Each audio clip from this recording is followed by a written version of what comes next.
அனைவருக்கும் வணக்கம். ஒரு பொறுப்புள்ள கட்சி என்ற அடிப்படையிலே ஈழமக்கள் ஜனநாயக கட்சி ஆகிய எமக்கு எதிராகவும் எங்களுடைய செயலாளர் நாயகம் தோழர் டக்ளஸ் தேவானந்தா அவர்களுக்கு எதிராகவும் முன்வைக்கப்படுகின்ற அல்லது தொடர்பாக வெளிப்படுத்தப்படுகின்ற கருத்துக்கள் தொடர்பாக தெளிவுபடுத்த வேண்டிய ஒரு தார்மீக பொறுப்பு நமக்கு இருக்கின்றதாக கருதுகின்றோம். அந்த அடிப்படையிலே கடந்த சில தினங்களுக்கு முன்னர் வெளிப்படுத்தப்பட்ட கருத்துக்கள், குறிப்பாக வேலணையிலே இடம்பெற்ற ஒரு பிரச்சார கூட்டத்திலே தமிழ் தேசிய மக்கள் முன்னணியினுடைய முன்னாள் நாடாளுமன்ற உறுப்பினர் செல்வராசா கஜேந்திரன் அவர்கள் வெளிப்படுத்திய கருத்துக்கள் தொடர்பாக எங்களுடைய கருத்துக்களை, அது தொடர்பான தெளிவுபடுத்தல்களை எங்களுடைய மக்களுக்கு தெரிவிக்க வேண்டிய கடப்பாடு இருக்கின்றது.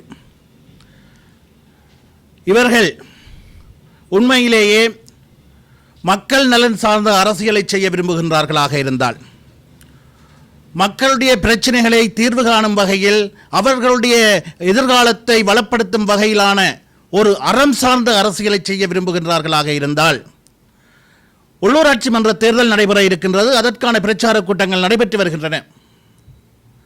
அந்த பிரச்சார கூட்டங்களிலே பேசுகின்ற பொழுது உள்ளூராட்சி மன்றங்களிலே கிராமங்களை அபிவிருத்தி செய்ய பயன்படுத்தக்கூடிய அதிகாரங்களை கொண்ட உள்ளூராட்சி சபைகளிலே அந்தந்த கிராமங்களிலே என்னென்ன பிரச்சனை இருக்கின்றது என்று அடையாளப்படுத்தி அவை தொடர்பிலே பேசியிருக்க வேண்டும். கிராம மட்டங்களிலே இருக்கின்ற பிரச்சனைகளுக்கு எவ்வாறான தீர்வை தரப்போகின்றோம் என்று சொல்லி பேசியிருக்க வேண்டும்.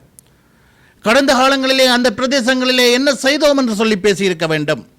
குறிப்பாக வேலணை பிரதேசம் என்று சொன்னால், வேலணை பிரதேசத்திலே அடையாளப்படுத்தப்பட்ட பிரச்சனையை தீர்ப்பதற்கு என்ன பொறிமுறை உங்களிடம் இருக்கின்றது என்று சொல்லி பேசியிருக்க வேண்டும்.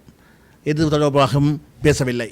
அவை தொடர்பில் எந்த பிரச்சனையும் இல்லாமல் ஈழமக்கள் ஜனநாயக கட்சி தீவகத்திலே தொடர்ச்சியாக தங்களுடைய பலத்தை வெளிப்படுத்தி வருகின்ற ஈழமக்கள் ஜனநாயக கட்சி மீது சேரடிப்பதனூடாக மாத்திரம் தங்களுடைய தேர்தல் வெற்றியை உறுதிப்படுத்திக் கொள்ள முடியும் என்ற நினைப்பிலே, உங்களுக்கு தெரியும், கடந்த காலங்களிலே குதிரை கஜேந்திரன் என்று அறியப்பட்ட ஒட்டுண்ணி குதிரை கஜேந்திரன் ஈழமக்கள் ஜனநாயக கட்சி தொடர்பாக எங்களுடைய செயலாளர் நாயகன் தொடர்பாக சேரடித்து இருக்கிறது. மக்களுக்கு இல்லாத பொல்லாத பொய்களை சொல்லி இருக்கிறது. இது மக்களுக்கு தெரியும் யார் இவர் என்று. ஒட்டுண்ணி குதிரை கஜேந்திரன் என்பவர் யார் என்று மக்களுக்கு தெரியும். எங்களுடைய மக்கள் என்று எதிர்ந்து கொண்டு வருகின்ற இத்தனை அவலங்களுக்கும் ஒத்துரியவர், ஒட்டுண்ணியாயிருந்து செயற்பட்டவர் என்பதை மக்கள் அறிவார்கள். வன்னியை நோக்கி இறுதி யுத்தம் ஆரம்பிக்கப்பட்டு விட்டது. பெருமடுப்பிலே படைகள் நெருங்கி வருகின்ற சூழலிலே நாடாளுமன்றத்திலே 40,000 சவப்பெட்டிகளை தயாரியுங்கள் என்று தென்னிலங்கை இனவாதிகளை உசுப்பேத்தி யுத்தத்தினை ஆதரவை அங்கே தென்னிலங்கையிலே வலுப்படுத்திவிட்டு புலம்பெயர் தேசத்திற்கு தப்பியோடியவர் தான் இவர். இவர் எவ்வாறு தப்பியோடப் போகின்றார் என்று அறிந்ததும் நாடாளுமன்றத்தினால் இவருக்கு வழங்கப்பட்ட சொகுசு வாகனத்தை கொண்டு வந்து தந்துவிட்டு போகுமாறு புலிகளுடைய அப்போதைய வாகனங்களுக்கு போக்குவரத்துக்கு பொறுப்பாக இருந்த குட்டி என்பவரால் தகவல் அனுப்பப்படுகிறது. அதற்கு இவர் அனுப்பிய பதில் தகவல் என்ன? அது நாடாளுமன்ற வாகனம், அதை கொண்டு வர வேண்டுமாக இருந்தால் 35 லட்சம் கட்ட வேண்டும், அதை அனுப்புங்கள், கொண்டு வந்து தந்துவிட்டு போகிறேன் என்று. வன்னியிலிருந்து 35 லட்சம் ரூபாய் அனுப்பி வைக்கப்பட்டது.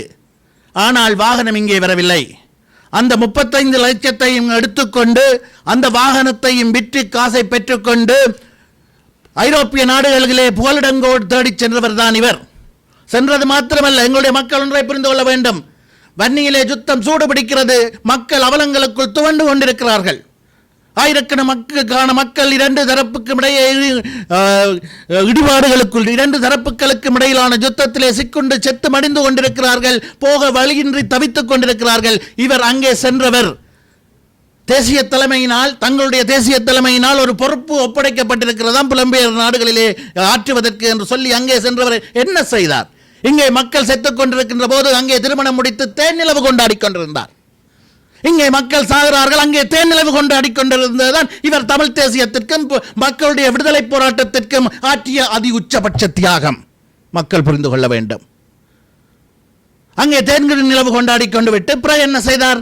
தன்னுடைய சகோதரனை இங்கே கைது செய்ததும், படைத்தரப்பு கைது செய்ததும், அப்போதைய பாதுகாப்பு செயலாளராக இருந்த கோட்டாபாய ராஜபக்சவுடன் தொடர்பு கொண்டு டீல் போட்டார். தன்னுடைய சகோதரனை விடுதலை செய்யுமாறும் இங்கே இருக்கக்கூடிய புலிகளுடைய தொடர்புகள் பற்றியும் ஆதரவாளர்கள் பற்றியும் தகவல்களை தருவதாகவும் டீல் போட்டு அதன்படி செயற்பட்டார். தனது சகோதரனை விடுதலை செய்யப்பட்டதற்கு பிரதி உபகாரமாக 2010க்கு பிற்பட்ட காலத்திலே புலிகளை மீளுருவாக்க முற்படுகிறார்கள் என்ற குற்றஞ்சாட்டப்பட்டு கொலை செய்யப்பட்ட தெய்வீகன் கோபி போன்றவர்களுடைய படுகொலைக்கும் இவருக்கும் நெருக்கமான தொடர்பு இருக்கின்றது என்ற தகவல்கள் கூட இருக்கின்றன. இதுதான் இவர் தமிழர் போராட்டத்திற்கு செய்த அர்ப்பணிப்பு, எங்களுடைய மக்களுக்கு செய்த தியாகம். பின்னர் மீண்டும் இங்கே வந்து கோட்டாபாய ராஜபக்சவுடைய அனுமதியோடு ராஜபக்சர்களுடைய அனுமதியோடு மீண்டும் இங்கே வந்து அரசியலில் ஈடுபட்டார்.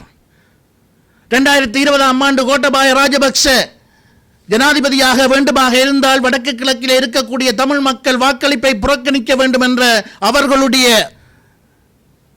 அறிவுறுத்தலுக்கு அமைவாக வடக்கு கிழக்கிலே தமிழ் மக்கள் வாக்களிப்பை புறக்கணிக்க வேண்டும் என்று அப்போது தமிழ் தேசிய மக்கள் முன்னணி தீர்மானம் இயற்றியது என்று கோட்டாபாய ராஜபக்சவுக்கு ஆதரவாகவே அந்த தீர்மானம் இயற்றப்பட்டது என்பதை அந்த தீர்மானம் இயற்றப்பட்ட போது அங்கு இருந்த ஒரு கூட்டு பொறுப்பு சொல்ல வல்லவராக இருந்த மணிவண்ணன் அவர்கள் வெளிப்படுத்தி இருந்தார். பிற்பட்ட காலத்திலே கோட்டாபாயாவுக்கு ஆதரவாகத்தான் அந்த தீர்மானம் மேற்கொள்ளப்பட்டது என்பது என்று அந்த தீர்மானம் இயற்றப்பட்டதிலும் அந்த தீர்மானத்திலும் இந்த ஒட்டுண்ணி குதிரை கஜேந்திரனுடைய தாக்கம் ஆதிக்கம் பெருமளவு இருந்ததாக சொல்லப்படுகிறது. யார் அடிமை? கோட்டாபாய ராஜபக்சவுக்கு யார் அடிமை? அவர் ஜனாதிபதியாக வேண்டும் என்பதற்காக புறக்கணிக்க சொன்ன புறக்கணிப்பு தீர்மானத்தை மேற்கொண்ட இந்த ஒட்டுண்ணி அடிமையா? எங்களுடைய செயலாளர் டக்ளஸ் தேவானந்தா அடிமையா? அடிமை என்கிறார்கள். என்ற ஒரு சந்தர்ப்பத்திலும் நாங்கள் ஈழமக்கள் ஜனநாயக கட்சி எங்களுடைய செயலாளர் நாயகன் தோழர் டக்ளஸ் தேவானந்தா எங்களுடைய மக்களுடைய இடுப்பை காட்டிக் கொடுக்கும் வகையில் எங்களுடைய மக்களுடைய அபிலாஷைகளை காட்டிக் கொடுக்கும் வகையில் சுயநலன்களுக்காக சோரம் போனது கிடையாது.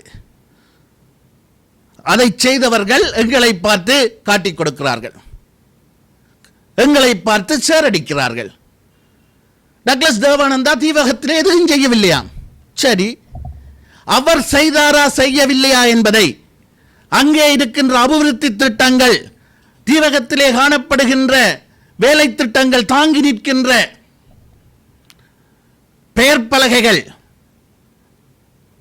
அந்த நினைவு கற்கள் பதில் சொல்லும். அந்த நினைவு கற்களுக்கும் உயிர் இருக்குமாக இருந்தால், சிந்திக்கும் ஆற்றல் இருக்குமாக இருந்தால் இந்த ஒட்டுண்ணியினுடைய கருத்தை கேட்டு சிரித்திருக்கும். ஏனென்றால் அந்த பலகைகள் எல்லாம், நினைவு பலகைகள் எல்லாம் தாங்கி நிற்பது தோழர் டக்ளஸ் தேவானந்தாவினுடைய பெயரை. சரி, டக்ளஸ் தேவானந்தா எதுவும் செய்யவில்லை என்கிறீர்களே. இந்த ஒட்டுண்ணி 2004 தொடக்கம் 2010 வரையில் 6 வருடங்களும், 2020 தொடக்கம் 2025 வரை 24 இறுதி வரை 5 வருடங்கள் அல்லது 4.5 வருடங்களுக்கு மேற்பட்ட காலப்பகுதியும் எல்லாமாக 10 வருடங்களுக்கு மேல் நாடாளுமன்றத்திலே இருந்திருக்கின்றது. ஒவ்வொரு வருடமும் நாடாளுமன்ற உறுப்பினர்களுக்கு பன்முகப்படுத்தப்பட்ட நிதியூடாக நிதி ஒதுக்கப்படுகின்ற பல கோடிக்கணக்குகள். அந்த நிதியிலிருந்து தீவகத்திற்கு செய்த ஒன்றை சொல்ல முடியுமா? பல கோடிகள் ஒதுக்கப்பட்டிருக்கிறது. அந்த பன்முகப்படுத்தப்பட்ட நிதியிலிருந்து வேலனைக்கு என்ன செய்தீர்கள்? தீவகத்திற்கு என்ன செய்தீர்கள்? ஒன்றை சொல்லுங்கள் பார்ப்போம். நீங்கள் முதுகெலும்பிருந்து உள்ளவர்களாக இருந்தால் அந்த இடத்திலே போய் நின்று சொல்லி இருக்க வேண்டும், நாங்கள் வேலனைக்கு 2005ஆம் ஆண்டு பன்முகப்படுத்தப்பட்ட நிதியிலிருந்து இதை செய்திருக்கிறோம், 22ஆம் ஆண்டு பன்முகப்படுத்தப்பட்ட நிதியிலிருந்து இதை செய்திருக்கின்றோம், எங்களை இந்த பிரதேச சபையினுடைய ஆளுந்தரப்பாக மாற்றினால் என்னவெல்லாம் செய்வோம் என்று சொல்லி இருக்க வேண்டும்.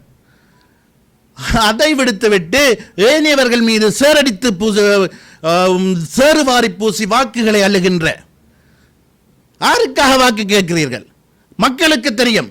அந்த பிரதேசத்திலே மணல் கொள்ளையில் ஈடுபட்டவர்களுக்கும் போதைப் பொருள் கடத்தலில் ஈடுபட்டவர்களுக்கும் கூட்டுறவு சங்கங்களுக்கூடாக மக்களுடைய பணத்தை ஆட்டையை போட்டவர்களுக்கும் தான் வேலனையிலும் ஊர்காவத்துறையிலும் இந்த ஒட்டுண்ணி வாக்கு கேட்டுக் கொண்டிருக்கிறது. இதனை மக்கள் உணர்ந்து கொள்வார்கள். இவ்வாறான ஒட்டுண்ணிகள் ஈழமக்கள் ஜனநாயக கட்சியை தொடர்பிலோ எங்களுடைய செயலாளர் நாயகன் தொடர்பிலோ கை நீட்டி பேசுவதற்கு எந்தவித அருகதையும் இல்லை என்பது எங்களுடைய மக்களுக்கு தெரியும். அதனால் தான் மக்கள் எங்களோடு தொடர்ச்சியாக இருந்து வந்திருக்கிறார்கள்.